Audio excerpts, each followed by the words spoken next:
Hello everybody, today I'm going to be teaching you how to use all things audio related in Recroom Cv2.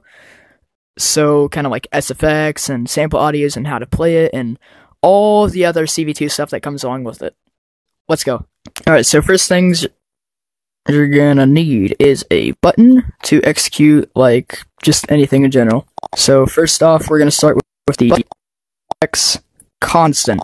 Not the SFX, the constant. It's different.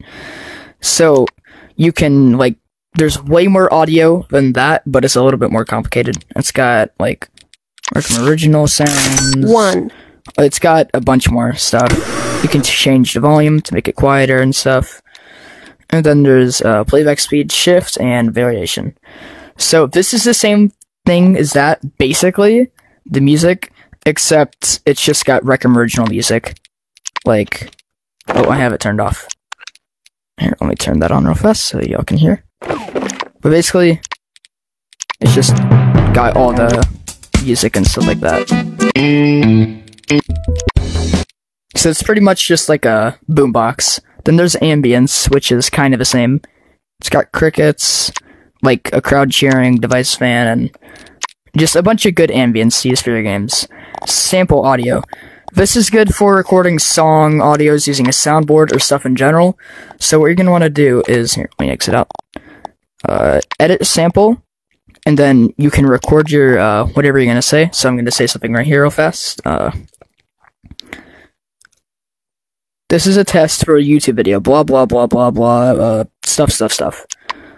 So once it encodes, if you don't like it, you can hit clear and retry, or if you want to keep it, you can hit save. But if you want to move it around and cut off like dead bits at the end or just trim it, you can either do it by typing it or just moving these little thingies out right here. So I'm going to hit save. We'll get back to that later. And SFX is like that, but it's its own built-in thing without having an audio player. So you can make it 3D. You cannot change the range on it, I don't think. And it's got way less sounds though. Like it doesn't have as many. And then interrupt current sound right here makes it so you can basically spam the audio, and there's the volume. But synced, you probably know what this is if you're in Cv2, but if you don't, I'll explain it. It's like an action that's been performed on every device. So let's say I play this here and it's synced, everyone will hear it. But if I have it turned off, only the person who activated it using the button or whatever will hear it. So it's pretty useful for PvP games or anything like that. So now here's the audio player where you can connect audios and stuff like that to it. Pause, stop, set volume, and pretty much the general stuff. And these are all once those are executed, if you don't know that. So what it has is the volume. It'll start off that. Then playback speed. Use audio channel. I recommend you set it to the right thing or else people are going to be mad at you. So let's say you're using ambience and you connect it to there. Just use the ambience or music, or if it's like you talking or something, I recommend using voices. This one has 3D audio, but you can actually set how far people can hear it. And there's also the linear stuff, Doppler effect, and you can loop it, and interrupt current sound, which is what I just said, and also has the same option for synced. So, for example, let me show you this. So just get your connect tool, connect whatever you want to test real fast to it, and then connect the press to this. This is a test for a YouTube video, blah, blah, blah, blah, blah, stuff. Yeah, so then it plays on there, and same for the ambience. Yeah, if you want to stop it, wire stop button. Oh. Yeah, it's pretty self-explanatory. Also, same way for this. Blue team scores. But if you turn on interrupt current sound, Blue team scores. Blue team it's not playing it over and over. But if I turn on interrupt current sound, let me show you this. Blue team scores.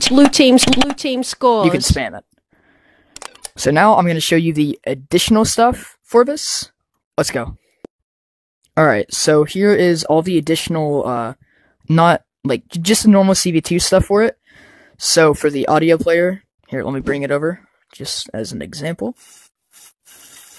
And then I'm going to bring the board, because I have it detached currently, which is kind of annoying, but whatever.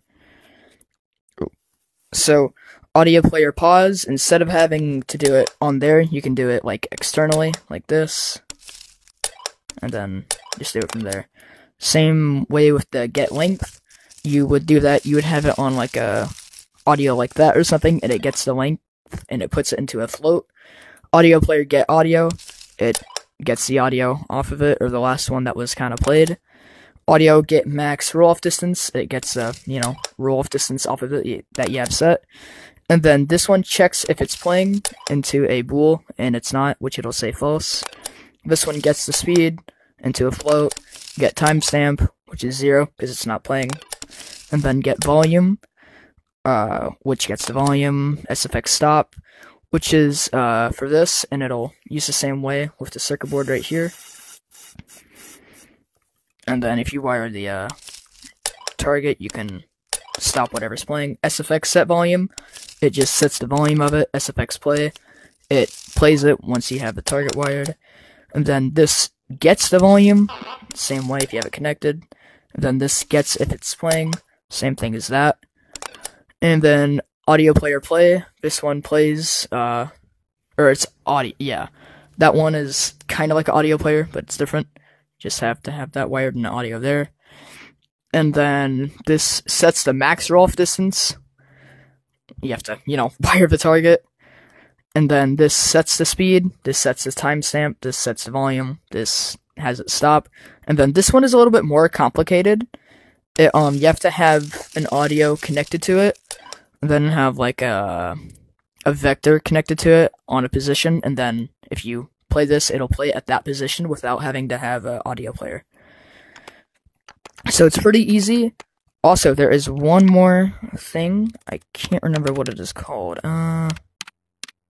Yeah, audio FX zone. This is where you can make kind of your own echoes in Recroom. So all you gotta do, and it's also kind of Cv1, but you configure it. You go into it, you can change the shape to a cube, but we're just gonna do it for the underwater. Then when you're in it, it makes stuff echo. And there's also other stuff like Big Cave and Space and all kinds of stuff. So it's pretty easy. Let's head to the outro. Alright, thank you for watching my YouTube tutorial. If you need any help, just with anything in general, leave a comment and I'll get back to you immediately as soon as I can. Or if there's any other stuff that you'd like to add to this video, like suggestions or helping other people in the comments, please do so, in the comments. If this helped you in any way, give me a sub, it helps out a lot, and giving a like is also nice, but you don't got to. As long as it was helpful to you, that's all that really matters. Thanks for watching.